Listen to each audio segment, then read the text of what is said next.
aleluia. Abra comigo a sua Bíblia no Evangelho do Senhor Jesus, segundo escreveu Marcos, capítulo de número 5. Irmãos, eu estou tremendo aqui. Estou tremendo porque eu estou sabendo que Deus usou o pastor Eduardo ontem. Eu quero deixar claro para os irmãos que eu só vou trazer uma saudação. Eu não quero que os irmãos criem expectativa equivalente, porque assim, aquele irmão ele come o pergaminho. Eu não sei o que acontece, eu ainda não cheguei nesse nível. Então os irmãos já vão me perdoando, vão tendo misericórdia. Cadê os intercessores? Já entraram em intercessão? Senhor, tem misericórdia, não deixa a tua serva humilhada, envergonhada. Vocês estão aí? Então comece a interceder, pelo amor de Deus, que eu já estou naquele nível da oração do desespero. Sabe? Eu já estou, Deus, pelo amor de Deus, hein? Sabe quando tu já ameaça Deus na oração? Tipo assim, ó, é teu nome, hein? Ó, eu já estou nesse nível.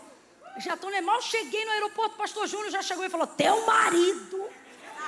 Meu Deus, já tremi. Falei, mãe do céu. Aí depois dentro do carro ele continuou, foi resposta. Até essa chuva que está caindo. Falei, Jesus, me cobre com teu sangue. Quase que eu fingi um desmaio, um troço. Falei, bota no soro, é melhor ficar quietinha, internada do que passar vergonha. Meu Deus, me ajuda. E quando cheguei aqui, os irmãos dizendo, ó, tava puro não, hein? Aí pastor Edilson, foi uma benção. Aí Mísia, teu marido. Eu falei, meu Deus. Ai, Senhor, tu me trouxeste pra cá pra me abater. O que houve? Então tem misericórdia de mim, viu? Vamos lá, Marcos capítulo 5. Evangelho do Senhor Jesus, segundo escreveu Marcos, capítulo de número 5. Se puder aumentar só mais um pouquinho o retorno para mim. Só o retorno, que eu sei que o som para a igreja está espetacular. Espetacular. Glória a Deus. Oh, aleluia. Perfeito, perfeito. Muito obrigada. Muito obrigada. Se você ficar chateado, tiver qualquer problema aqui, me liga, viu? Pessoal da sonoplastia. Tá? A gente tá repreendido em nome de Jesus. Vamos lá. Marcos capítulo 5. Glória a Deus. Oh, aleluia. Glória a Deus.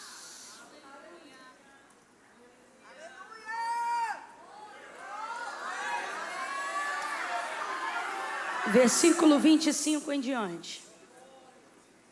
Certa mulher que havia 12 anos que tinha uma hemorragia, que já havia padecido muito à mão de vários médicos, e despendido tudo o que tinha, sem contudo nada aproveitar, pelo contrário, indo a pior. Ouvindo falar de Jesus, veio por detrás, por entre a multidão, e tocou na sua veste, porque ela dizia consigo mesmo, se tão somente eu tocar nas suas vestes, sararei. Imediatamente ao tocar, se lhe estancou a hemorragia e sentiu no seu corpo estar curada do flagelo. Jesus, conhecendo que de si mesmo saíra poder, voltou-se na multidão e perguntou, quem tocou nas minhas vestes? Responderam-lhe os discípulos, vês que a multidão te aperta e dizes quem me tocou?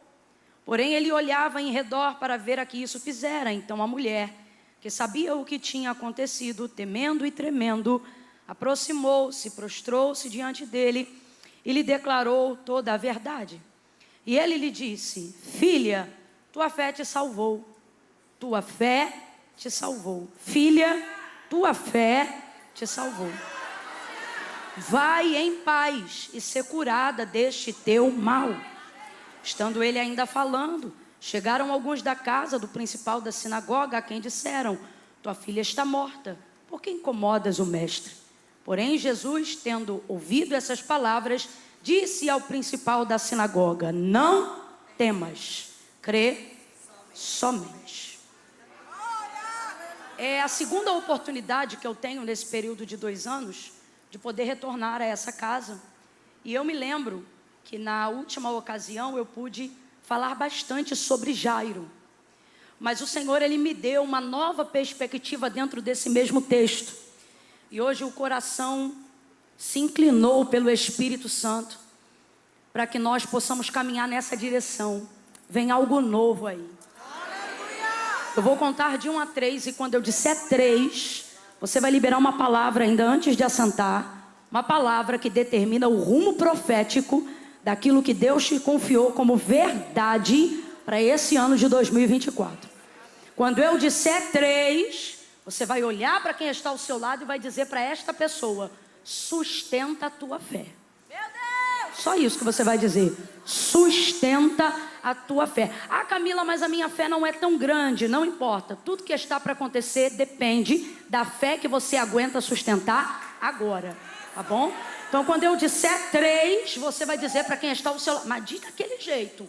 Sabe assim, quando você compra uma coisa que você pensa que não vai dar conta de pagar e tu tem que dobrar o plantão, mas tu paga? É tipo isso. O Senhor está dizendo, sustenta. Sabe quando a gente era criança que botava um pouquinho mais de comida no prato e percebia que não ia aguentar, mas tinha uma mãe, um pai um pouco mais rígido na área da educação, que não aceitava desperdício, principalmente se a família fosse mais pobre. E aí quando você dizia, não quero mais, aí a mãe dizia, engole.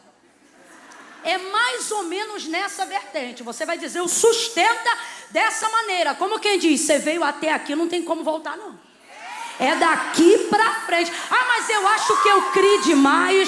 Ah, eu acho que eu projetei. Ah, eu acho que eu fui um pouco mais além do que onde minhas pernas. Exatamente, porque não é sobre pernas, é sobre fé. Foi o próprio Deus que permitiu o cálculo e um pouco mais além. Aí na hora você pensa, ah, eu fiquei emocionado. Eu fiquei emocionado. E o Senhor me trouxe aqui nessa noite para dizer, agora sustenta. Sustenta. Então quando eu disser 3, você vai dizer a quem está do teu lado, sustenta a tua fé. É 1, prepara. É 2, para de dar sorrisinho que é para ele entender que é coisa séria. 2,5, você vai dizer, sustenta a tua fé. É 1, é 2, é 3, diga! Sustenta a tua fé. Isso, diga glória a Deus. Senta dando aleluia. Aleluia, vai sentando e vai glorificando. Oh, aleluia, aleluia, aleluia. Glória a Deus, glória a Deus, glória a Deus, glória a Deus. Nós vemos aqui 2 tamanhos de fé, 2 tamanhos de fé, no mesmo texto, no mesmo episódio. Por que não dizer na mesma passada, né? Numa caminhada, 2 episódios que mostram cada um com um tamanho de fé. Camila, fé tem tamanho? Tem. Fé tem tamanho. E como é que a gente sabe que fé tem tamanho? Por causa do resultado daquilo que ela provoca. João, quando tira um tempinho curto para poder falar sobre fé, é como se ele estivesse simulando um diálogo, onde na verdade não é um diálogo, é uma pergunta retórica que ele está fazendo, nos levando a uma reflexão. Como se alguém estivesse perguntando assim para ele, ao perguntar para a gente, mostra-me a tua fé. E aí ele responde dizendo assim, não, vou te mostrar as minhas obras. E aí vendo as minhas obras, você vai ver o tamanho da minha fé. Ou seja, fé, ela tem dimensões. E a comprovação disso está no resultado daquilo que ela é capaz de provocar de acordo com a sua dimensão. Por isso que de vez em quando algumas coisas Jesus fazia e ele dizia, seja conforme a sua fé.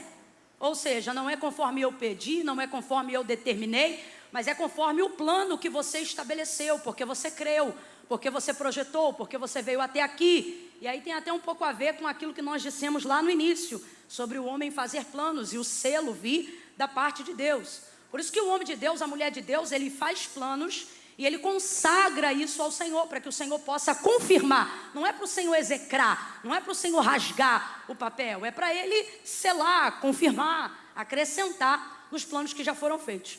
Então nesse texto, nós temos basicamente 2 tipos de fé, 2 tamanhos de fé e 2 resultados diferentes. Aparentemente, a fé da mulher do fluxo de sangue é sem dúvida, incontestavelmente, uma das maiores fés apresentadas no Novo Testamento. Por quê?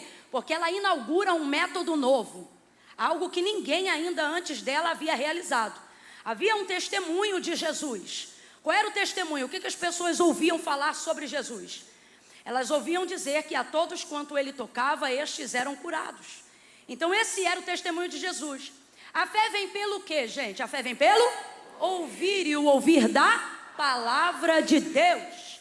Então Jesus é o verbo vivo e a palavra que se dizia sobre ele, o testemunho que se dava dele e que edificava a mulher do fluxo de sangue, que há 12 anos jazia numa hemorragia terrível que trazia sua vida à decadência, não só financeira, mas social, emocional, enfim, uma série de coisas ruins que estão acontecendo ao longo dos anos através da vida, ou melhor, na vida daquela mulher, por causa da hemorragia que ela tinha. Essa mulher vai vir ouvindo falar de Jesus. Isso aqui é uma coisa tão simples, né? A gente sabe que a fé vem pelo ouvir e o ouvir da palavra, pela palavra de Deus. Então a gente sabe qual é o combustível da fé, palavra. Normalmente é a palavra. É a palavra que produz a fé que você precisa. Então quando você diz assim, eu não estou me sentindo com muita fé, na verdade o que está te faltando é palavra. Você precisa se apropriar de palavras, verbalizar palavras. Existem coisas na nossa vida que jamais vão ser resolvidas com a nossa mão, jamais vão ser resolvidas com o nosso pé. Todas as vezes que eu falo isso, eu me lembro de Ezequiel, capítulo de número 37. Quem está acompanhando, diga amém. Ezequiel, capítulo de número 37, o Senhor leva ele numa visão que retrata a condição de Israel naqueles dias. E o Senhor deixa ele no meio daquele vale que estava cheio de ossos, e os ossos estavam sequíssimos. E dentro daquele retrato, o Senhor não diz para ele, arruma, mete a sua mão. Não, o Senhor pergunta para ele, filho do homem, poderão viver esses ossos? Ele diz, Senhor Deus Jeová, tu sabes. O que ele está dizendo? Desse vale eu não sei nada, mas do Senhor eu sei o suficiente. Suficiente para quê? Para saber que tu fazes o que tu queres. Aí ele disse, então profetiza, filho do homem. E ao contrário do que a gente pensa, quando lê rapidamente, Ezequiel não começou a profetizar não. Quando ele diz, então profetiza, filho do homem, ele ficou caladinho. Foi o Senhor que começou a falar para ele o que ele tinha que falar. Porque profeta de verdade não inventa nada, só repete o que já foi dito. E é isso que Ezequiel vai fazer, ele fica caladinho esperando Deus dar a direção. Aí ele diz assim, filho do homem, profetiza assim, ossos secos, ouçam a palavra do Senhor. Aí ele repetia, ossos secos, ouçam a palavra do Senhor. E tudo que Deus falava, Ezequiel repetia. Tudo que Deus falava, Ezequiel repetia. Agora vem comigo só por um instante. Estamos falando sobre desenvolver fé pela palavra de Deus. O único método de produzir uma fé verdadeira, transformadora, poderosa e genuína. Agora, veja, se ele está num vale, não é num oásis, é num vale. Num vale, ou seja, escuro, porque o vale é profundo, né? Ele não está cercado de árvores. O texto diz que ele está cercado de ossos. Imagina, crânio para um lado, fêmur para o outro. É uma visão terrível. Se a gente for produzir ou imaginar o tipo de sentimento que aquela visão está provocando em Ezequiel, a única coisa que a gente vai poder visualizar é a sensação de medo. Eu não vejo aqui um ímpeto profético. Não, o cara foi pego a frio numa visão. Tanto é que o texto é claro, me pegou e me tomou. Ou seja, eu não fui porque quis. Quando eu vi, eu estava lá. O texto diz assim, e me deixou lá. Daqui a pouco ele se viu, abre aspas, presencialmente sozinho. Porque primeiro ele vê uma mão que pega ele, mas depois a mão que pegou ele, leva ele e deixa ele lá, não está mais com ele lá. O que prova para nós uma outra coisa, e tem tudo a ver com fé desenvolvida pela palavra. A questão presencial não é o mais importante para desenvolver uma fé genuína. Pelo contrário, às vezes, Deus demonstra uma aparente ausência física de mover para que a fé genuína possa aparecer. Como assim, Camila? Enquanto você vê mão de Deus te movendo, você não exercita a fé da mesma maneira. É quando o mover da mão de Deus se ausenta que você começa a ficar atento de verdade ao que ele está falando. Agora veja, o que levantou os ossos no meio do vale foi a mão de Deus? Não, foi a capacidade que Ezequiel tinha de ouvir aquilo que Deus estava falando. Então, de vez em quando pode te faltar a mão que move aonde você gostaria. Agora, nada disso impede a realização do milagre. Por quê? Porque não é sobre mão, não é sobre pernas, é sobre ouvir a voz que fala com você. É sobre a palavra. Completa aí para mim, por favor. É sobre a... Então ele não está vendo mais a mão que o tomou, ele está cercado de um vale. num vale cheio de ossos, certamente sentindo a princípio um pouco de medo, mas o texto diz que ele segue repetindo aquilo que Deus está falando. Ele segue profetizando. O que ele está sentindo enquanto ele profetiza? Eu não consigo imaginar que ele esteja sentindo muita coisa além de medo, mas ele segue profetizando aquilo que Deus está falando. Eu imagino que tudo continua escuro como estava antes, mas ele continua profetizando. Não há nada que aqueça a alma dele naquele momento, mas ele continua profetizando. E nas primeiras palavras proféticas não há mover algum no vale. Ele está profetizando é no eco, está profetizando é na voz, está profetizando é na solidão mesmo. O texto diz que demora um pouquinho. Não é que o texto diz que demora, mas se você analisar, você vai ver que primeiro ele profetiza de 3 a 4 coisas, para só lá pela quinta, quando Deus diz assim para ele, ó, diga-lhe assim, filho do homem, porque parece que nada acontecia. Aí Deus vai dizer assim, diga-lhe assim, filho do homem, vento dos 4 cantos sopra sobre este vale. E aí ele dizia, vento dos 4 cantos sopra sobre este vale. E enquanto ele repetia isso, aí o texto diz que começou a ouvir um barulho. Então veja como desenvolvimento de fé não tem associação alguma com sentimento, mas com a capacidade que você tem de reproduzir repetidamente uma palavra que você recebeu, mesmo quando aparentemente toda a realidade parece paralisada diante do que você está profetizando. É exatamente isso que está acontecendo no vale. Quem está entendendo, diga amém. Mas ele segue profetizando. É assim que nós desenvolvemos a fé. Você vê o marido ficando cada vez mais viciado, e quanto mais viciado ele fica, mais você repete, esse aí vai ser pastor, esse aí vai ser obreiro, esse aí vai ser um homem de Deus. E você vai vendo por um tempo a paralisia, o contraste entre a realidade e a fala. Mas o que é fé? Fé não é a capacidade que eu tenho de sentir, fé é a capacidade que eu tenho de profetizar o que eu sei, mesmo quando eu não estou sentindo nada. Se Ezequiel, imagino eu, fosse dar voz ao que ele sentia antes de haver um mover naquele vale, certamente ele daria voz ao seu medo. Nós somos muito rápidos em dar voz ao nosso medo, mas somos vagarosos em dar voz à nossa fé. Sentimos-nos constrangidos em falar do que ninguém acredita, em falar do que não combina com a realidade, em falar do que Deus falou sobre nós, em repetir o que Deus disse a nós. Ficamos com medo de sermos taxados de louco, ficamos com medo de parecer que aquilo que estamos falando não vai acontecer. Só que o compromisso daquilo que Deus entrega não é com quem recebe, é com Ele que promete. E aí a gente acaba não verbalizando aquilo que Deus falou. Mas Ezequiel verbaliza. Eu tenho para mim que quando ele viu cada osso se juntar ao seu osso, o medo que estava antes ficou até maior. Porque quando Deus começa a mover e você percebe aonde você está, às vezes quando o milagre começa, o medo aumenta. Só que o texto diz que ele continuava profetizando. Agora vamos supor que Deus tivesse feito isso de uma outra maneira. Só por um instante, acompanhe o raciocínio. Imagine que Deus tivesse pego o mapa do esqueleto humano e tivesse dado a Ezequiel. E tivesse dito assim, Ezequiel, é assim que se constrói, ó. O fêmur, a bacia na espinha, espinha nisso, crânio, coloca assim, desce dessa maneira. Se ele tivesse um mapa do esqueleto humano e com as mãos, sem precisar dizer nenhuma palavra, ele pudesse unir cada osso ao seu osso, ele também seria capaz de fazer essa obra. Mas ela não seria tão perfeita por 2 motivos. Primeiro, ele jamais saberia se o osso do fêmur que ele está colando na bacia é o osso da mesma pessoa. Segunda coisa, imagine o tempo. Eu quero que você diga após mim, diga tempo.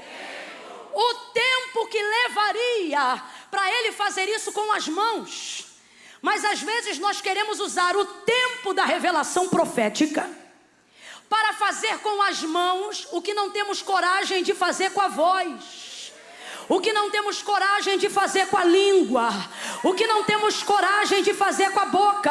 E gastamos anos da nossa vida fazendo com a mão, na força do braço, na força dos pés, na força do dinheiro, na força da influência, tornando físico aquilo que Deus deixou claro na visão. Qual é a clareza da visão? Deus não disse arruma com a mão, Deus disse filho do homem, profetiza. Camila, eu ainda não entendi. Vai entender agora. Deus está dizendo: você está cansado porque está dando para a mão um trabalho que estava na tua língua. Você está cansada porque está dando aos pés um trabalho que estava na tua boca. Camila, eu ainda não entendi. Vai entender. Deus está dizendo: o lugar que eu te coloquei agora não se faz obra com a mão, é com a boca. Abre a tua boca e profetiza. Ezequiel profetizava. Ele dava voz ao que Deus falava. Agora eu te pergunto, se é Deus que está falando, por que quando Deus fala a Ezequiel, o vale não se arruma?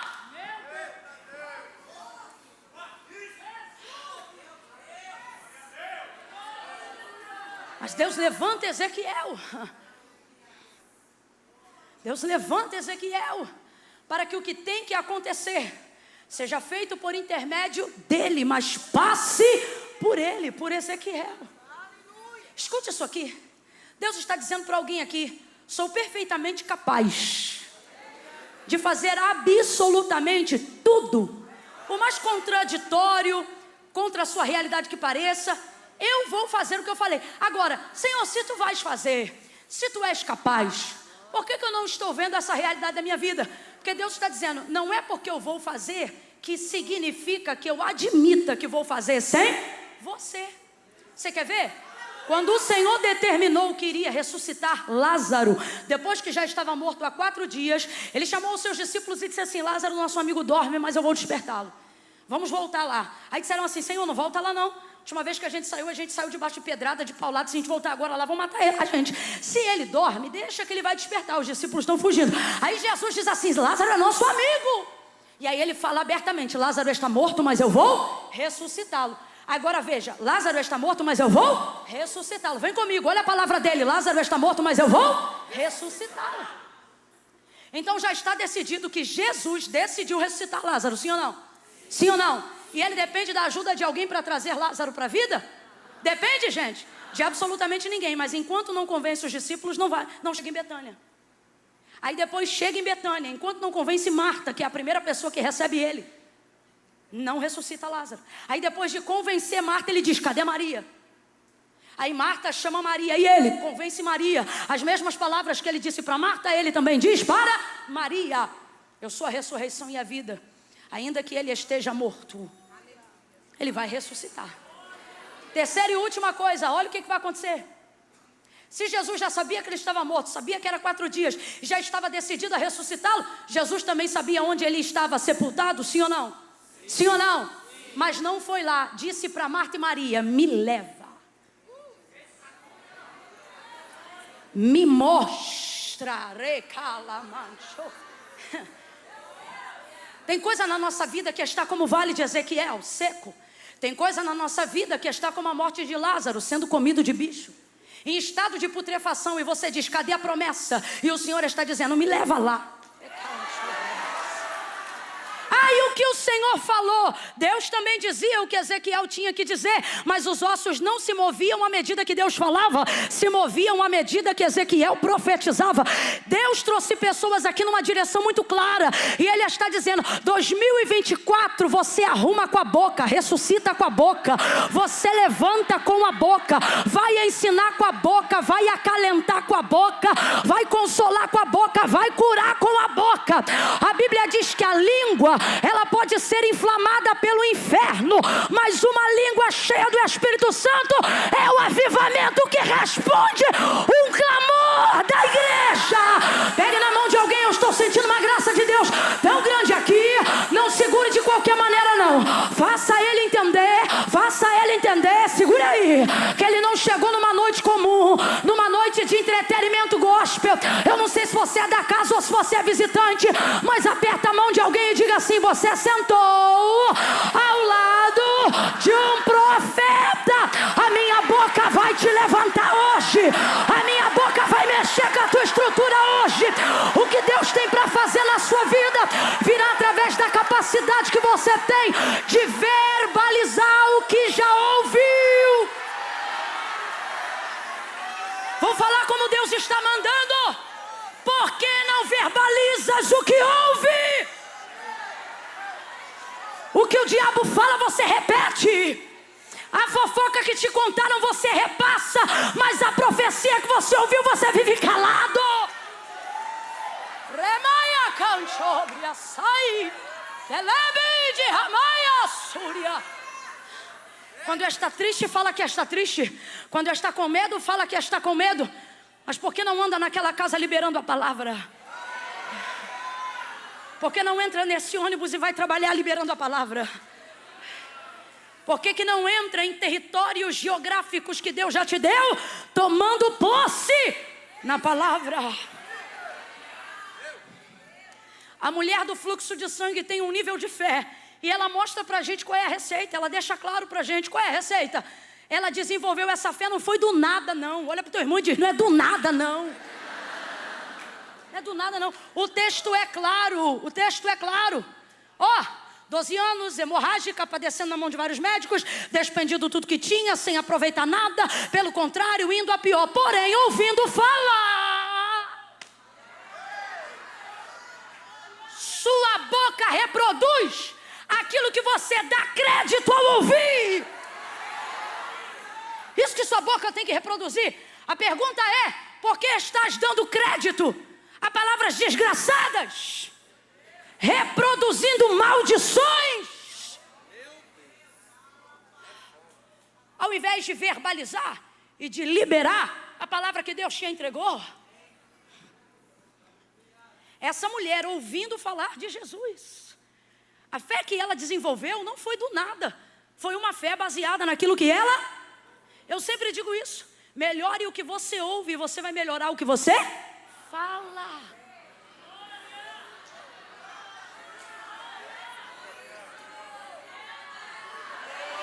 Limpe esses ouvidos. Só ouve fofoca, só ouve conversa fiada. Só ouve disse-me disse. Só ouve noticiário de desgraça. Meu Deus, o algoritmo da sua rede social só mostra calamidade, porque você ouve uma, passa para outra, ouve uma, passa para outra, ouve uma, passa para outra. Aí você começa, está sabendo disso, está sabendo daquilo, e só começa a reproduzir. E detalhe, vai reproduzindo na vida das pessoas aquilo que você está cheio. Vai reproduzindo medo, vai reproduzindo incredulidade, vai reproduzindo distanciamento, vai reproduzindo frieza espiritual, vai reproduzindo escândalo, vai reproduzindo pecado, vai reproduzindo maledicência. Por quê? Porque só empresta os seus ouvidos para ouvir aquilo que não edifica. Por isso a boca de algumas pessoas parece que a língua não é língua, é um defunto. Fétida. Cheia de vermes. Agora, olha a condição dessa mulher. Ouvindo falar de Jesus, sabe o que é maravilhoso? Ela dava mais atenção ao que Jesus fazia do que a como ele fazia. Por que as pessoas não alcançaram o nível de fé da mulher do fluxo de sangue? Porque elas davam mais atenção a como ele fazia do que ao que ele fazia. Quando você dá mais atenção a como ele faz, ao invés do que aquilo que ele faz, você se torna um reprodutor de ideias que alguém já teve. E qual é o problema? O problema de comparar ideias e métodos é que normalmente o que serviu para o outro não tem garantia de que servirá para mim, por um único motivo, porque a vida de ninguém é igual. A vida de ninguém é igual. Então qual é a fé que não dá certo? Uma fé que se compara. Uma fé que dá mais atenção ao como Jesus faz do que ao que ele faz. Olha o que vai acontecer. O testemunho de Mateus e o testemunho de Lucas acerca do testemunho de Jesus é esse aqui, perdão, de Marcos. O testemunho é esse aqui, ó. A todos quanto ele tocava, estes eram curados. A todos quanto ele tocava, estes eram curados. Então as pessoas ouviam falar da maneira como ele fazia e começavam a desenvolver a fé em cima daquilo que era falado. E o que era falado? Que a todos quanto ele tocava, estes eram curados. Então só podia por ele ser curado quem por ele fosse. Agora olha a situação dela se ela compara a fé. Se ela compara a fé, tinha morrido de hemorragia. Porque de acordo com a lei de Moisés, e o Senhor não quebrava a lei, a Camila quebrava sim, ele curou no sábado. Não, foi ele mesmo que disse no sábado, porque ele é o legislador, ele não quebra a lei. Ele mesmo disse, a vida do homem é maior do que o sábado. Jesus nunca quebrou lei nenhuma. Nenhuma. Isso é conversa de gente que tem dificuldade de cumprir princípio porque tem pressa para viver promessa. Essa mulher sabia que ele era o filho do Deus vivo. Ela reconhecia a sua autoridade e sabia que ele não iria descumprir a lei de Moisés. Até porque ela retratava o desejo de Deus. E segunda coisa, quando Jesus veio no seu primeiro sermão, ele disse: não cuideis que vim trazer a paz, eu vim trazer a espada. Sabe o que ele está dizendo? Eu não sou um abolidor dos princípios, eu sou aquele que abre caminho para motivar você a fazer da maneira correta. Agora veja, se ela compara a fé, estava hemorrágica, tinha morrido minando sangue. Porque o que a lei dizia? Dizia que acerca da enfermidade que ela possuía, ela era tida como uma mulher imunda. E uma mulher imunda jamais poderia ser tocada por Jesus. E um Jesus cumpridor de lei jamais tocaria nessa mulher. Então imagine que ela está edificando a fé só no como ele faz e não no que ele faz. Imagine ela ouvindo histórias do tipo: rapaz, ele tocou no esquife do filho da viúva de Naim, e o esquife passou vida para o menino, e o menino levantou. Imagine ela ouvindo esse tipo de coisa. Imagine ela ouvindo que nas bodas de Caná da Galileia, o vinho havia acabado, e agora ele transformara a água em vinho. Imagine isso. Então ela está vendo que ele tem poder. Agora, se ela só se submete a dar atenção ao como e não ao que ele faz, do mesmo jeito que ela cria, ela desistia. Por isso que tem gente que do mesmo jeito que produz a fé, perde. Porque você vê o que faz e se anima, mas vê como ele fez e desanima. Por quê? Porque se compara. Porque diz: mas também ela ora a beça. Mas também ele jejua muito. Mas também ela tem oportunidades que eu não tive. Mas também ele teve portas pelas quais eu não passei. Então Jesus está dizendo: eu te animo no que eu faço, mas tu te desanimas quando ouve como eu faço. E por quê? Porque você se compara. Se ela fosse se comparar, olha o que ela tinha ouvido. Ouvindo dizer que Jesus vinha, ela edifica a fé dela. Por quê? Porque sabia que ele fazia milagres. Mas qual era o testemunho? Qual era o testemunho? Que a todos quanto ele tocava, estes eram curados. Imagine ela pensando: então eu nunca posso ser curada, porque por ele eu não posso ser tocada. Mas ao ouvir que ele vinha, entendendo que está diante de uma oportunidade, ela não vai verbalizar a comparação, ela vai verbalizar a realização. Jesus está dizendo: foca na realização que eu foco no método. Foca na realização que eu foco no como. Foca no final que eu crio a ponte no meio. Alguém está entendendo o que Jesus está falando aqui? Aí ela começa a desenvolver, cheia de fé, o seguinte pensamento: se tão somente eu tocar. E é a primeira vez que alguém vai ter essa ideia. Diga comigo: é a primeira vez. Diga, é a primeira vez. É a primeira vez que alguém vai ter essa ideia. Porque qual era a ideia repetida? Se ele tocar, sou curado. Se ele tocar, sou renovado. Se ele tocar, eu me levanto. Se ele tocar, eu prospero. Se ele tocar, eu faço. Se ele tocar, eu tenho. Se ele tocar, eu sou. Aí vem uma mulher que por causa da condição de vida dela não pode tocar. Ela desiste? Não, ela inaugura um método novo. Olha para mim, existem coisas que ainda não aconteceram na sua vida. Não é porque ele está te castigando, é porque ele vai inaugurar métodos novos através dessa adversidade que você está passando. Existem coisas das quais você não consegue se livrar por mecanismos normais. Você faz palestras para ver como outros venceram.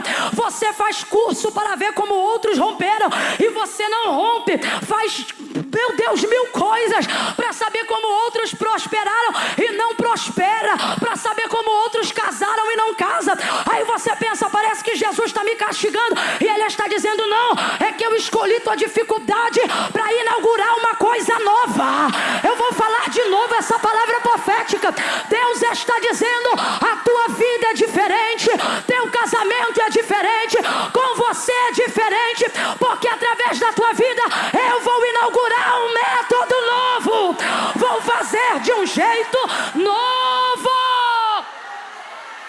Qual é o jeito novo dela? O jeito novo dela é: se tão somente eu tocar. Eu acho isso aqui fantástico, porque o que ela está dizendo é: se ele vai tocar, eu não sei, eu sei o que eu vou fazer. Você está liberado, olha para cá. Você está liberada. Para quê, Camila? Para fazer planos darem certo. Que planos? Planos que só envolvam sua força de vontade. Planos que envolvam o seu comprometimento. Camila, eu não entendi. O problema é que você terceiriza muita coisa. Tem coisa que ainda não inaugurou esse tempo novo na sua vida. E calabante, ó remácia. Porque você vive terceirizando ideias, trabalhos, profissionais, intercessões, campanhas. Quando chegar alguém que me ajude, quando chegar alguém que cante, quando chegar alguém que toque, quando chegar outro que consiga ficar na empresa no meu lugar, eu vou conseguir ir na ceia. Quando eu conseguir alguém que faça isso por mim, aquilo, quando eu conseguir alguém que ganhe isso ou aquilo por mim, quando eu conseguir um sócio, quando eu conseguir um parceiro, quando eu conseguir a liberação do empréstimo do governo, quando eu conseguir assim, quando eu conseguir assado. E o Senhor está dizendo, por isso teus planos naufragaram em 2023. Eles estão sempre associados a terceiros. Quando alguém abrir a porta, quando o outro entregar o seu número, quando alguém liberar o CNPJ, quando tua empresa emitir nota fiscal, quando você conseguir pagar o imposto, quando aquela menina aceitar seu convite, quando aquela esposa fizer o que você quer, quando o marido ficar do jeito que você pediu, você está sempre terceirizando. E eu vou falar como Deus está mandando, e teus planos seguem naufragando, e Deus está dizendo, sabe por quê? Tu sempre dizes quando o outro fizer, quando o outro entrar, quando o outro der, quando o outro tomar. Deus está dizendo, nesse ano, diga, quando eu fizer, quando eu pisar, quando eu entrar, quando eu falar, quando eu assinar. Levante a tua mão aí agora, levante a tua mão e diga, Deus, isso aqui é para quem quer compromisso, quem não quer não repita. Diga, Deus, esse ano eu não vou esperar ninguém. Eu vou fazer com o que eu tenho, entrar com o que eu tenho, pagar com o que eu posso, orar com o que eu sei.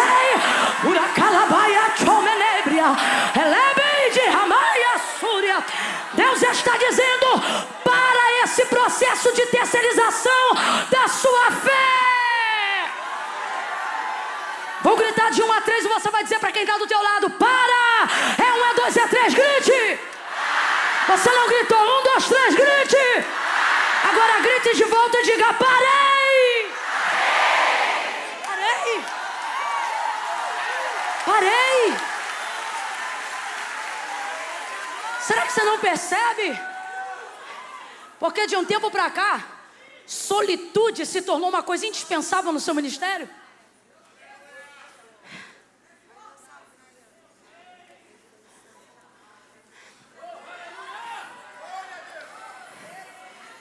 Às vezes Deus faz você não poder de fato contar com ninguém, para que contar com Ele não seja mais uma opção, seja uma escolha única. É o caso dessa mulher, é o caso dela. Aí ela, aqui ela, ó, se tão somente eu tocar, se tão somente eu tocar, eu vou lá, eu vou andar, eu vou romper, eu vou tocar. Plano simples, plano. Larga de ser maluco, larga de ser doida. Não está conseguindo fazer o devocional na hora certa e quer fazer a campanha, o voto. Deus está dizendo, faz um negócio simples, mas faça.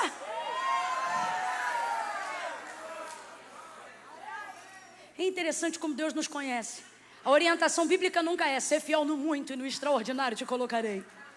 Não, a orientação é ser fiel. É começando de pouco que você começa do jeito certo. Todo mundo já sabe que sucesso não está ligado a talento, está ligado a disciplina, está ligado a constância. Rapaz, essa mulher vai colocar um antes e depois no ministério de Cristo, no sentido de fazer as pessoas crerem através da fé, que não é só o que ele faz, mas o como ele faz é múltiplo. E ela vai conseguir fazer isso com um plano simples. Você tem dificuldade até de falar simples. É tão simples que você diz, será que isso vai funcionar? Camila, 15 minutos de oração todo dia no mesmo lugar, será que vai funcionar? Rapaz, 15 minutos de oração todo dia no mesmo lugar, 1 ano. Esquece, você vai voar. Você vai voar, meu filho. Deus está dando uma direção clara. Alguém chegou hoje aqui e falou: Deus, fala comigo. Aí você queria ouvir um manto, do remanto, do profundo, do recôndito, do escondido. E Deus falou: faça um plano simples.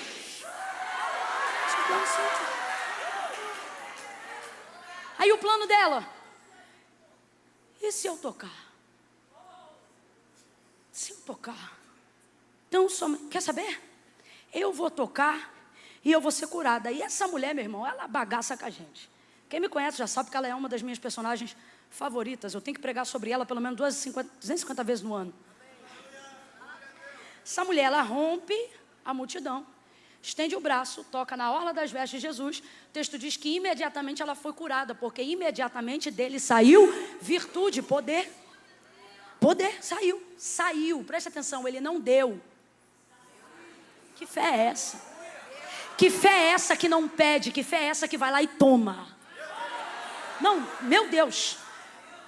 Se a sua mente buga que nem a minha, olha para quem está do teu lado e pergunta: que fé é essa? Que fé é essa que não pede, minha irmã? Que fé é essa que vai lá e pega? Que fé é essa?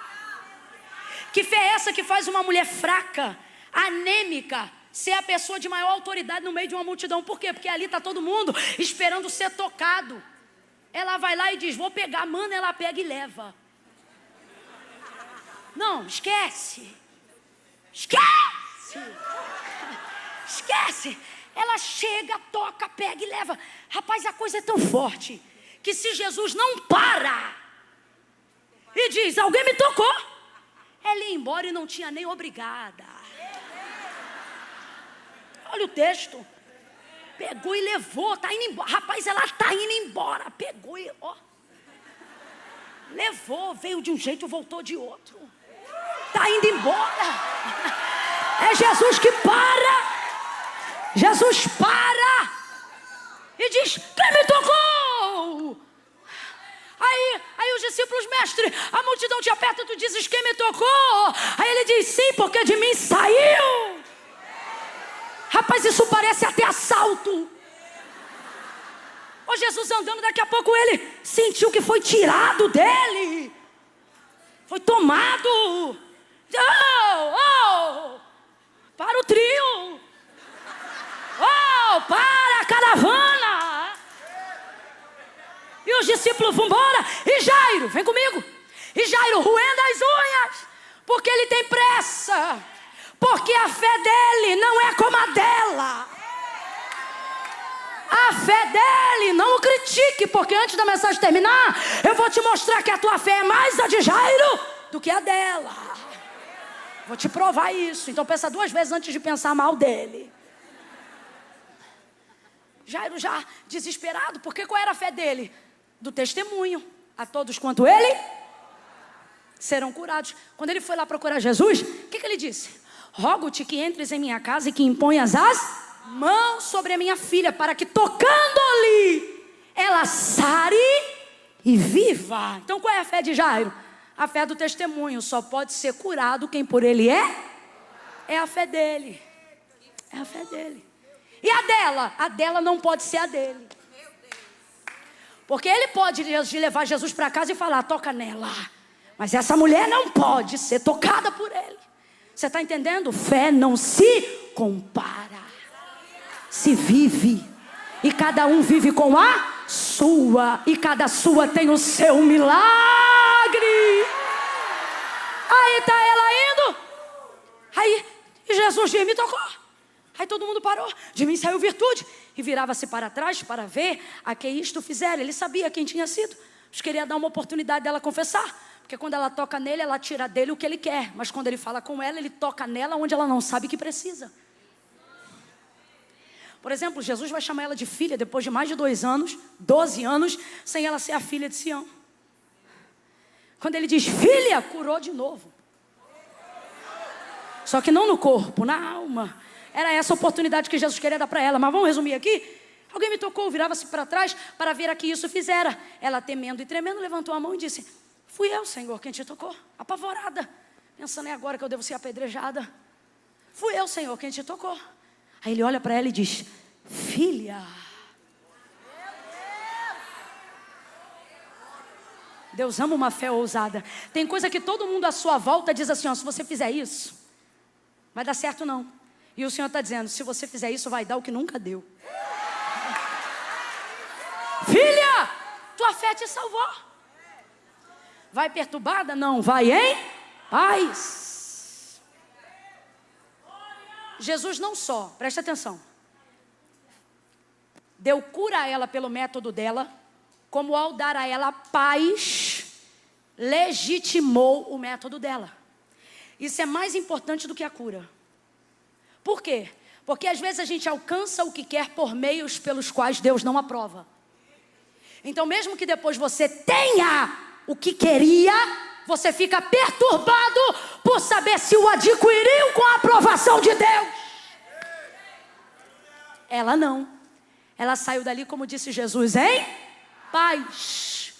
Porque ele legitimou o método dela, aprovando a sua fé, dizendo, filha, tua fé aqui é um método. O que você fez te fez alcançar a cura que você desejava. Vai em paz, ser livre desse teu mal. Que fé é essa?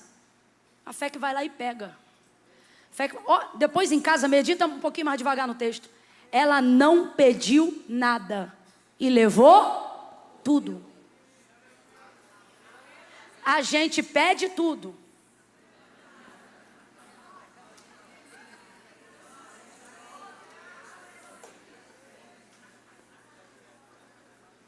Por que que isso acontece? Porque a gente gasta o tempo pedindo para usar aquilo que já recebeu a autoridade para tomar. E a gente finge que isso é humildade. A gente finge que isso é modéstia. Quando na verdade isso é falsa fé. Eu vou te falar a verdade. Jesus está disposto a trabalhar numa incredulidade sincera. Mas não vai gastar 15 minutos com uma fé falsa. Quando Tomé não estava na casa e Jesus apareceu depois da ressurreição, todos os discípulos, menos Tomé, estavam na casa, creram nele. Quando ele sumiu da casa após o episódio da ressurreição, Tomé entra na casa e os discípulos disseram, Tomé, Jesus esteve aqui. Nós o vimos, nós falamos com ele. O que Tomé disse para eles? Vocês estão loucos. Eu não vou acreditar no que vocês estão falando.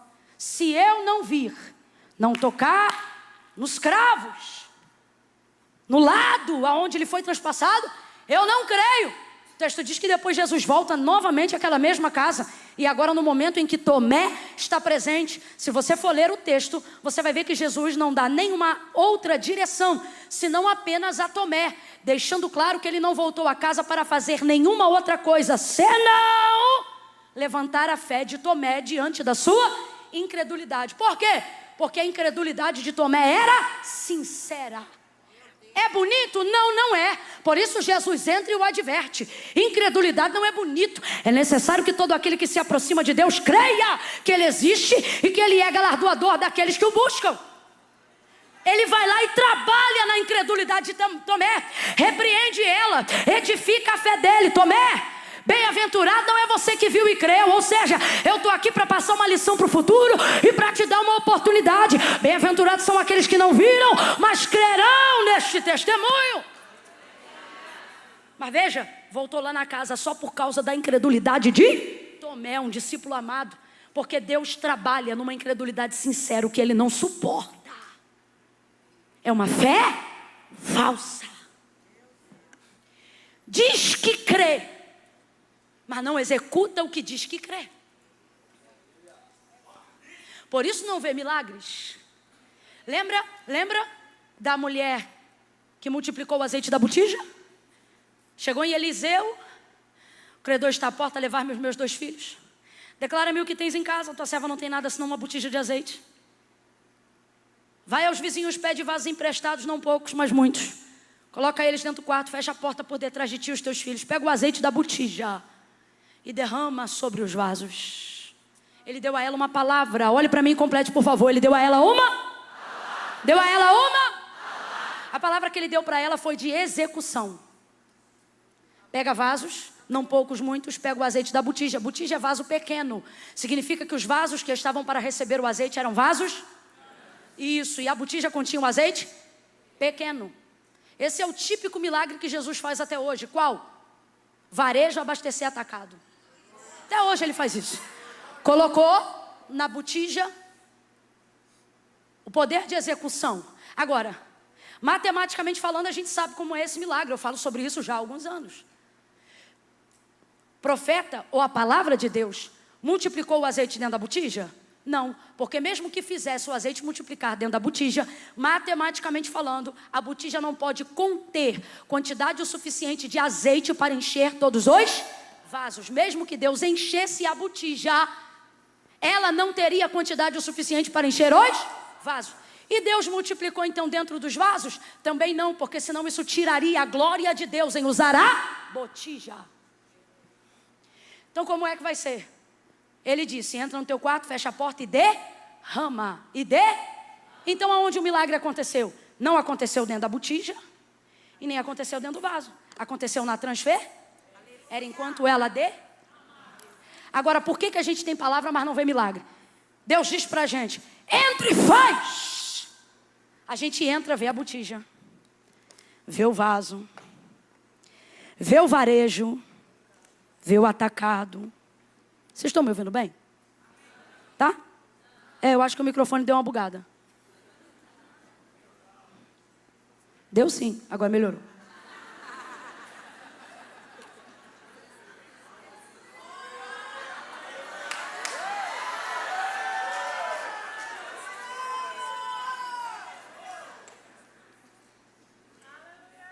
Quando a gente vê que a botija só tem um pouco, vê que o vaso é maior, a palavra é, vai lá e derrama. Deus diz com a gente direto, vai lá e bota o pé, vai lá e faz, vai lá e profetiza. Aí a gente vai motivada. Aí vê os vasos, você não pode dar tempo, a palavra profética tem que ser cumprida na hora. Eu aprendi aqui com esse pastor, que obediência tardia é desobediência. Aí você chega no quarto, vê o vaso, vê a botija. Aí aqui o crente, o profeta, olha a mulher de Deus que está debaixo de uma palavra, olha o homem de Deus que recebeu uma direção. Ele vê a botija, vê o vaso, e vê os vasos, e vê a botija, e o credor. E ele começa, Senhor meu Deus e meu Pai, estou aqui na tua presença. Eu quero te entregar essa botija nas tuas mãos, porque eu creio que tu tem poder, meu Deus. Crê nada, mentiroso, incrédulo. Ele não disse entre e ora, ele não disse entre e faz campanha, ele não disse entre e marcha, ele não disse entre e fala em línguas, ele disse entre e derrama. Entra e deita o azeite da botija nos vasos. Deus está dizendo, recebeu palavra? Então não pede autorização, vai lá e executa. Vai lá e executa. Não espera sentir de fazer, faça independente de sentir. Vai lá e executa. Vai lá e executa. Eu estou sentindo uma graça de Deus tão grande. Deus está dizendo para alguém aqui, não é que eu não demorei. O que você me pediu eu já te dei, mas você só vai ver quando executar aquilo que eu já falei. Executa, derrama o que tiver que derramar, faz aquilo que tiver que fazer, meu filho. É o caso da mulher do fluxo de sangue. Ela foi lá e executou. Veio o tecladista, veio o baterista, veio o baixista, veio o guitarrista. Por quê? Porque Jairo precisa de ajuda. Jairo não é como ela. É para vir mesmo, pode vir. Já não é como ela. Ela é um plano simples e ela, bota o nome na história. Ela não pede, ela pega. Ai, que raiva. Que abusada, que cheia.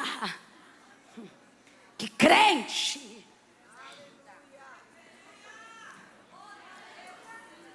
Eu não tive o privilégio de nascer num lar cristão.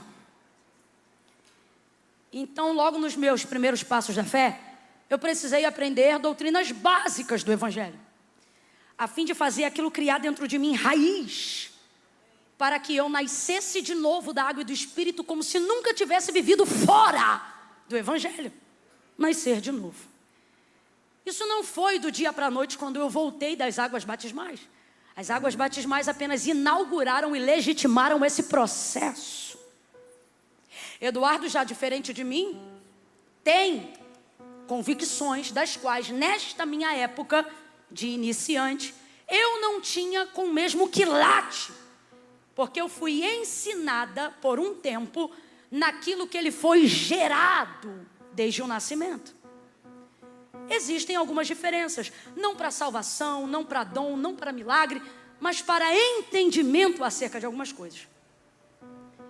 E eu me lembro que eu ainda precisava, nos primeiros passos da fé, me convencer de coisas e criar métodos para me convencer de coisas que eu só tinha conhecido depois de um tempo no Evangelho.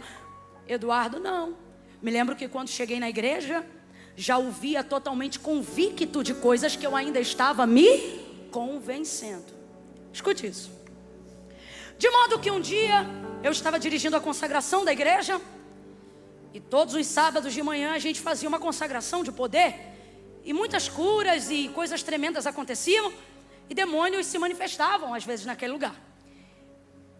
E um dia, uma senhorinha para lá dos seus 70 anos de idade manifestou uma possessão absurda. E fui eu e mais 3 irmãs. Eu não consegui sozinha. A irmã que veio comigo não conseguiu. A outra que veio não conseguiu. Juntamos as 4 juntas. Ela estava com uma força descomunal, demoníaca. E eu não conseguia. E eu fiquei ali por base de quase uns 5 minutos tentando. E não acontecia nada. E aquilo já bugou a minha mente e abalou minhas convicções, que ainda estavam sendo formadas. Por que não sai se eu estou em jejum? Por que não sai se eu tenho poder? Por que não sai se eu estou em consagração? Por que não sai se eu tenho santidade? Ali, sem que eu percebesse, a dúvida já estava entrando. Sim ou não? Nisso, estou eu naquela guerra que já passa dos 10 minutos e aquele constrangimento na atmosfera da liturgia do culto, porque é constrangedor, traz embaraço. E eu me lembro que eu estou ali, e aquele demônio envergonhando aquela senhora, cuspindo, se contorcendo, querendo tirar a roupa. Foi horrível. Daqui a pouco aparece na porta daquela pequena igreja pastor Eduardo, porque a avó dele morava no quintal da igreja. Aparece ele com um pedaço de pão francês de todo tamanho, com um copo de café com leite. E eu vejo ele com um pedaço de pão na mão e o café com leite, vendo aquela galhofada. Ele aparece na porta da recepção, e da onde eu estava eu podia vê-lo. E ele aparece e ele fica olhando, aí me olhando da porta que dava para a rua. Ele mastiga o pão.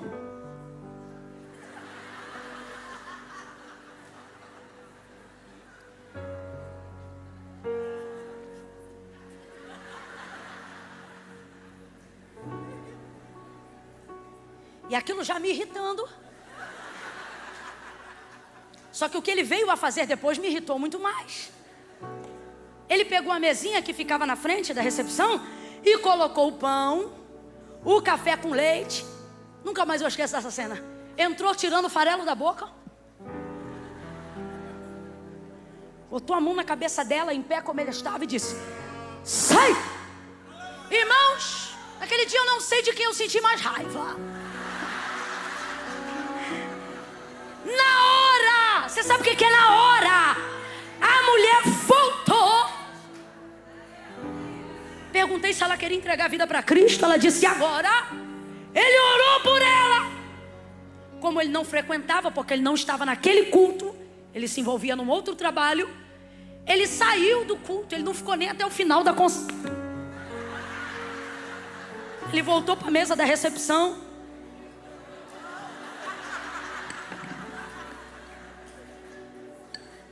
Quem quase ficou fui eu. Eu disse: ah, demônio nojento. Ah, marido crente, irritante. Tirou na hora, nunca mais eu esqueci. Hoje eu entendo que eu ainda estava aprendendo convicções das quais ele foi gerado. E não havia dúvida. O que eu estou querendo dizer? Métodos são importantes, mas fé é mais importante do que tudo. Essa mulher tem um método absurdo de maravilhoso. Ela inaugura um novo tempo, isso é extraordinário, e por isso falamos dela com alegria. Mas Jairo já parece um pouco mais conosco. Jairo, ele está no testemunho que ele ouviu. Jairo não é um homem de muita fé, ele é um homem de fé o bastante. Fé o suficiente para o que ele precisa. Jairo é aquela pessoa que não crê em tudo, é aquela pessoa que tem que focar no que crê, porque para ele fé agora ainda é fazer força. E tem um tempo da nossa vida que não dá para crer em tudo, porque a gente ainda está sendo gerado em fé. Agora vem comigo e imagina a cena: Jairo agendando um milagre.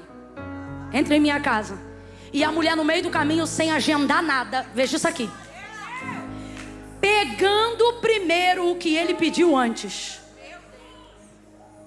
Por quê? Ora, qual foi o pedido dele? Rogo-te que entres em minha casa, que impõe a mão sobre a minha filha para que ela sare e viva. Então, quando Jairo foi buscar Jesus, a filha dele ainda estava como? Enferma, doente. Então o que ele foi buscar? Diga, cura. O que ele foi buscar? Do que ele precisava? O que ele foi pedir? Mas quem recebeu cura na frente dele? Hã?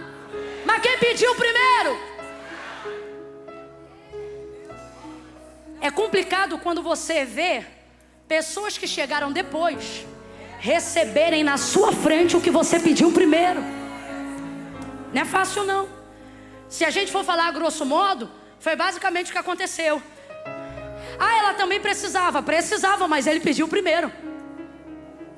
Ele buscou primeiro. Ele desceu primeiro. Sim ou não, gente? Sim ou não, meu povo? Foca aí, foca. Sim. Aí agora, olha a situação dele. Ele precisa de um milagre emergencial.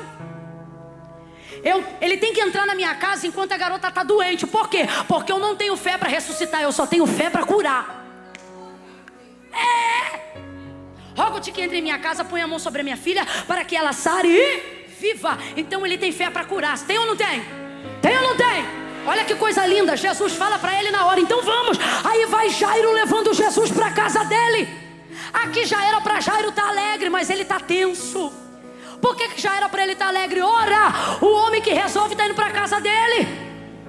Se fosse época de WhatsApp, já era para ele ter mandado uma mensagem para a senhora dele, ter dito: mulher, fica tranquila, para de chorar que o homem está indo aí. Mas não, está tenso. Por quê? Porque na cabeça dele o que ele precisa só vai acontecer quando Jesus tocar. Ele ainda não entendeu que a decisão de Jesus ir até lá já resolveu tudo. Você tem que entender que não é quando Deus faz uma coisa que Ele resolve, é quando Ele te dá a palavra dEle. Se Ele te der a palavra dEle, celebre. Se Ele te der a palavra dEle, você não precisa esperar fazer para ter culto de ações de graça. Faça culto em fevereiro. Faça ações de graça em fevereiro. E quando alguém perguntar: ele já fez? Você vai dizer: não, mas já me deu garantia. Já me deu a palavra. A palavra dele vale mais do que tudo. Quem tem a palavra tem garantia. Completa para mim como se fosse um grito de guerra. Quem tem palavra tem garantia. Quem tem palavra? Quem tem palavra? Quem tem palavra? É garantido. Você anda como se não tivesse garantia. Você está de brincadeira comigo? Tu acha que foi chamar o Zé Pipoqueiro? A Maria do Cachorro Quente? A Camila Barros? Não, meu irmão, você foi chamar a garantia. Quando ele estava aqui na terra, ele dizia assim: em verdade vos digo. Isso não é bordão de pregador não, isso é verdade. Ele está querendo dizer: a verdade que eu digo é a verdade que eu sou, porque eu e a verdade somos uma coisa só. Então para Jesus uma coisa está feita não quando você vê ele fazer, mas quando ele te deu a palavra dele. Considere feito. Mas Jairo volta como? Tenso, porque ele ainda não entendeu que a palavra de Jesus e a obra dele é uma coisa só.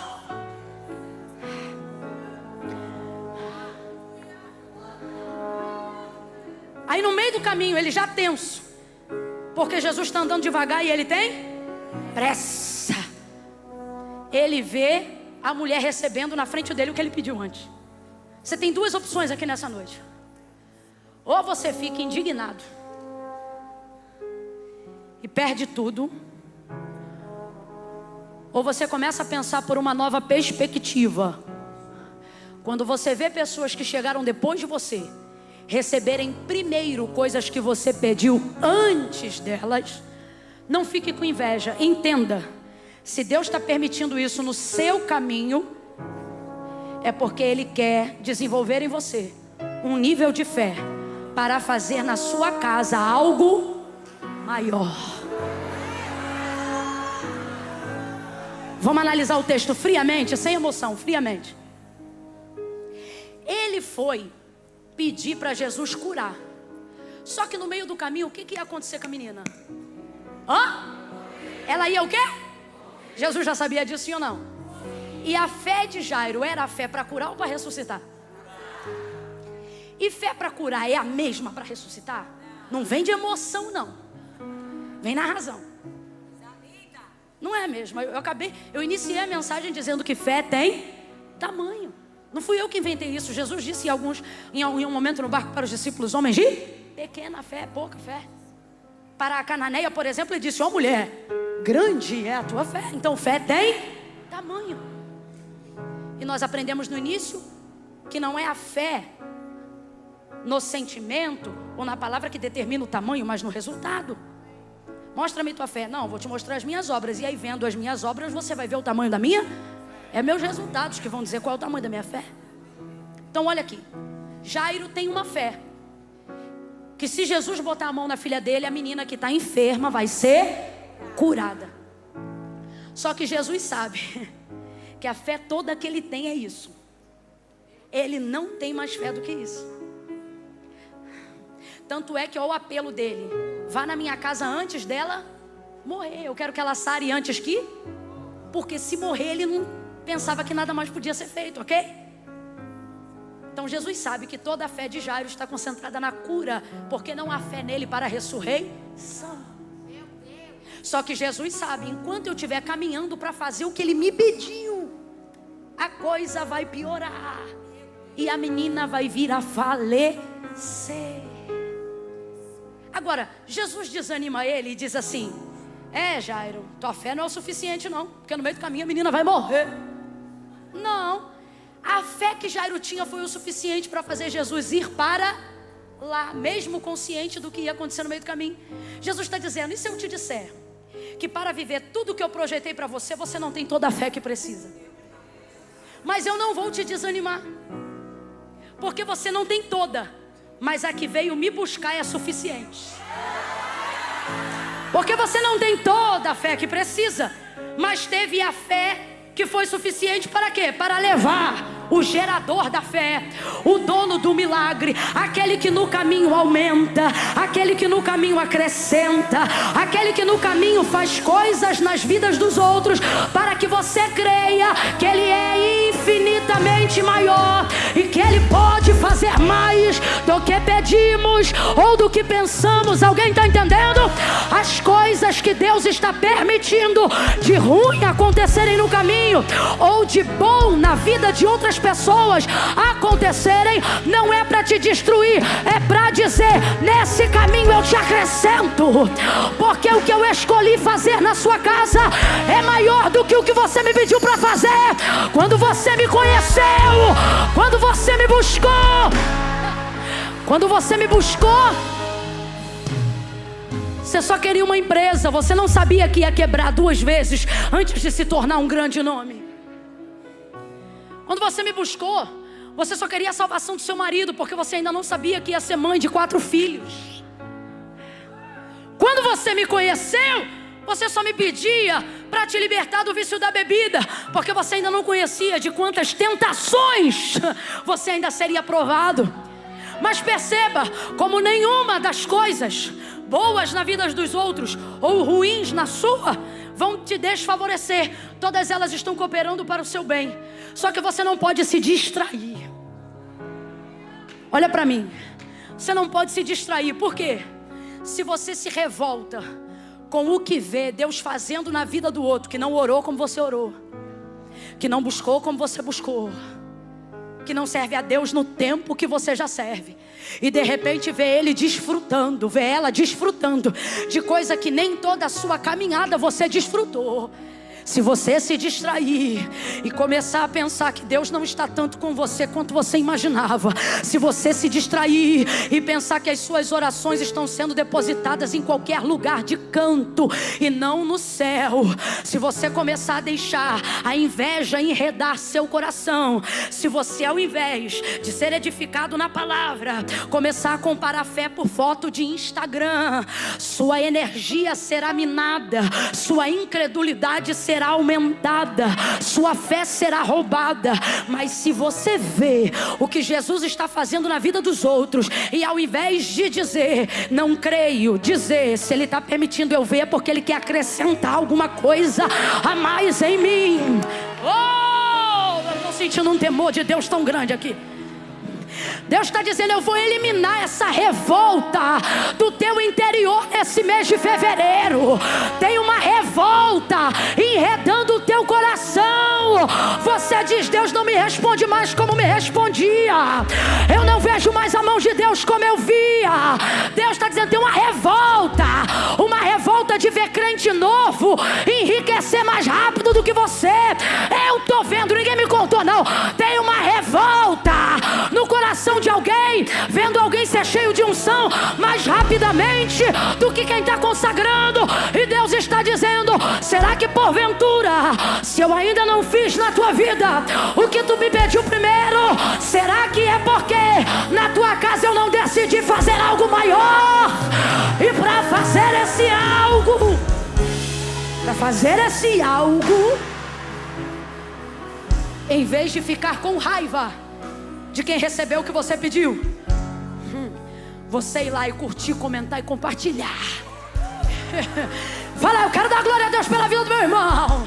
E alguém fala, por quê? E você vai dizer, porque a fila está andando. Se no caminho ele está fazendo isso, imagina na chegada. Se no caminho para minha casa ele está abençoando gente que eu nem conheço, se no caminho para o meu milagre ele está visitando gente que eu nem conheço, imagina o que é que ele vai fazer quando chegar lá em casa, quando atender as minhas orações, quando responder o que eu pedi.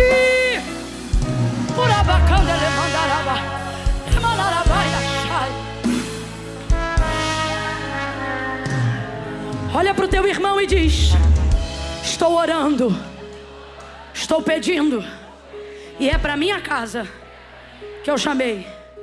Fala assim, ó, a multidão apertou ele no caminho da minha casa. A mulher do fluxo conheceu ele no caminho do meu endereço. Olha para quem está do teu lado e diz assim, você pode ficar com raiva, ou você pode dizer, sou uma bênção. Eu sou uma bênção antes do milagre. Eu sou uma bênção antes do resultado. Eu sou uma bênção. Eu sou uma bênção. Através da minha vida, através do que eu pedi, através do que eu orei, através da minha intercessão, através da minha pouca fé, outras pessoas vão alcançar aquilo que eu pedi. Eu sou uma bênção, sou uma bênção, eu sou uma bênção, sou uma bênção. Não sou invejoso, sou uma bênção. Não sou ganancioso, eu sou uma bênção. Sou uma bênção. Sou uma bênção. Abra a tua boca e diga, eu sou uma bênção. Sou uma bênção para os meus amigos, para minha família, para os meus vizinhos. Eu sou uma bênção. Eu sou uma bênção. Eu sou uma bênção. Sou uma bênção. Eu ainda não recebi o que eu fui buscar, mas na minha busca, o que teve gente que já recebeu, vou repetir. Porque se vocês não gravarem nada do que eu disse hoje, gravar isso, vai ser o suficiente.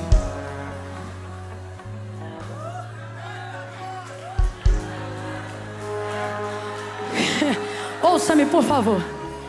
Se eu ainda não recebi o que eu vim buscar. É verdade. Às vezes, o que eu vim buscar, eu ainda não recebi. Mas o que tem de gente que recebe enquanto eu estou buscando. O que tem de gente que é abençoado enquanto eu estou buscando. O que tem de gente que é favorecido só porque eu estou buscando. O que tem de gente que Deus alcança na minha casa só porque eu estou buscando. Eu estou buscando. É por isso que eu não vou parar de buscar. Porque enquanto eu busco, Jesus faz milagres na vida daqueles que me cercam. No caminho da minha busca, Ele cura, Ele salva. Não vou me distrair, eu não vou me invejar, eu não vou ser gananciosa. Eu sou uma bênção. Olha pro teu irmão e diz assim: eu sou uma bênção. Fala, eu sou uma bênção. Buscando. Olha para quem está do teu lado e diz: você buscando é uma bênção, mesmo quando ainda não recebeu o que pediu. Olha aqui para mim, eu vou encerrar. Eu tenho até para mim que Jesus olha assim, ó, para o endereço. Ele vê quantos passos ainda falta para chegar na tua realização. Só que Ele diz assim: vou caminhar bem devagar para lá. Porque enquanto ela busca, enquanto ele busca, e alguém diz assim: tua fé é pequena. É, mas é nessa pequena fé que Deus está abrindo muita porta. É com essa fé que alguém zomba que o tiro não saiu do revólver. É com essa fé que Deus está preservando a vida de gente que você ama lá no sudeste do país. É com essa fé que Deus está entrando lá na América agora e está dizendo para alguém que tem, para alguém que está lá dizendo: não volta, fui eu que te trouxe. Aí olha o que vai acontecer. Nesse momento, minha gente, que ele vê a mulher sendo abençoada, é na mesma hora, não é coincidência não. Isso é batalha, É na mesma hora que vem o pessoal da casa dele. A Bíblia diz, sabe o quê? Que a vitória que vence o mundo é a nossa fé. Então olha para mim. O mundo, o sistema nunca vai cooperar com aquilo que derrota ele. O que derrota ele? Sua. Então ele nunca vai liberar palavras que geram o fracasso dele. O sistema vai unir tudo que ele pode para te desanimar definitivamente, para fazer chegar de uma vez só uma chuva de informações desanimadora. Enquanto ele vê a mulher sendo curada e Jesus abençoando, parando a caminhada, o pessoal chega da casa dele da mesma hora e diz assim: Jairo, não importune mais o mestre. Muita gente vai considerar a importunação sua adoração. Não é só com Jairo. Lembra da cananeia? Filho de Davi, tem compaixão de mim, que minha filha está miseravelmente endemoniada. Jesus não lhe respondia palavra alguma. Aí os discípulos diziam assim: despede-a, pois vem gritando. A mulher estava adorando. Só que por fazer isso alto, incomodava os discípulos. Você já percebeu como quem se incomoda com a sua busca normalmente não pode fazer nada por você? As pessoas que se incomodam com teu jejum, teu dízimo, tuas ofertas, teus votos, tua presença na casa de Deus. Ai, mas tá indo muito pro culto. Ai, mas tá... Normalmente elas não podem fazer nada por você. Chegaram para Jairo: por que tu importunas? Chega de incomodar. Rapaz, para você é um incômodo, porque talvez você veja em mim uma perseverança que não vem em você. Para você talvez seja um incômodo, porque talvez você veja em mim a coragem que você não vê em você. Para você o timbre da minha voz talvez seja irritante, talvez porque não haja em você a mesma efusão que há em mim. E eu te respeito, ok? Só não diga que o que representa para você é a mesma coisa que representa para Jesus. Porque para você é um incômodo, mas para Ele é a minha busca. Para Ele é a minha devoção. Para Ele é a minha fé. Não incomode mais o mestre. Eles diziam para Jairo: a menina já morreu. Aí Jairo ouve aquilo. Eu tenho para mim que o mundo dele caiu aquela hora. Abalou todas as suas estruturas. Me lembro de Paulo escrevendo aos Coríntios: abatidos, mas não destruídos. Ele fica em silêncio. Quando tua boca não puder reproduzir a palavra que Deus te deu, feche ela. Se você não tiver naquele momento condições de profetizar, de liberar uma palavra que combina com o que Deus te disse, não precisa mentir, mas não diga cale-se. Cale-se. Jairo não falou nada, mas Jesus falou. Cale-se que eu falarei. Cale-se e eu te animarei.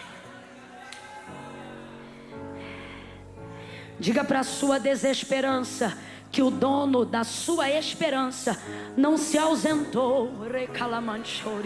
Eu tenho visto o que você tem visto e tenho ouvido o que tem te falado, mas eu estou aqui, eu estou aqui. Aí nessa hora você pensa assim: Camila, e o que Jesus disse a eles, aos homens que trouxeram as más notícias a Jairo? Para eles Jesus não disse, porque Jesus não fala com quem não busca. A palavra de Jesus é para quem... Talvez você está aqui, está dizendo: Jesus, visita lá fulana, fala com ela o que tu tem falado comigo. Visita lá o ciclano, faz ele ver o que o Senhor me mostrou. E o Senhor está dizendo: com eles eu não falo nada, mas com você, fique em mim, porque vou eu te animar por esses dias. Eu vou te renovar por esses dias. Eu vou te levantar por esses dias. Jesus não fala nada com eles, mas ele vira para Jairo e diz: Jairo, não temas, apenas creia. O que ele está dizendo? Filho, não precisa ter a fé da ressurreição toda não. Só sustenta aquela que você trouxe quando me conheceu. Como quem diz assim, ó: segura essa que o resto eu faço. Você de fato não tem toda a fé que pensa que poderia ter, mas Jesus está dizendo: se tiver fé para me levar onde você quer, eu faço o resto. Ele está dizendo para alguém: eu faço o resto. O que você não faz, eu faço o resto. Jairo, não temas, crê somente. Vou contar de 1 a 3 e você vai dizer para o teu irmão: sustenta a tua fé, amém? Porque o não temas, crê somente é Jesus dizendo para ele: Jairo, sustenta. Mas a menina morreu, sustenta. Mas aquela porta que eu pensei que ia abrir, fechou, sustenta. É porque eu não tinha aquela porta que tu me pediu. Eu estou criando um cargo novo para te encaixar. Sustenta a tua fé, prepara. Vou contar de 1 a 3. No 3, quem já está de pé vai ajudar quem está sentado. Quando eu disser 3, tu vai... Eita, esse povo é muito rápido. Quando eu disser 3, você vai olhar para quem está do teu lado e vai dizer: sustenta o que te trouxe. Sustenta o que te trouxe. Por que, Camila? Porque o que você não tem, Ele vai levar para a tua casa. Quando eu disser 3, você vai dizer: sustenta. É 1, é 2. Levanta a mão mais alto que você puder. 2,5, prepara aí. 2,5, levanta as mãos. Quando eu disser 3, filho, impõe a mão sobre o ombro do vizinho. Deixa ele sentir o peso dos teus braços. No 3 você vai sacudir e dizer: sustenta. É 1, é 2, abaixa a mão. Sustenta, diga 3. Sustenta, sustenta. Ele escolheu tua casa para viver milagres maiores, para viver coisas maiores. Sustenta. Sustenta, sustenta, oh.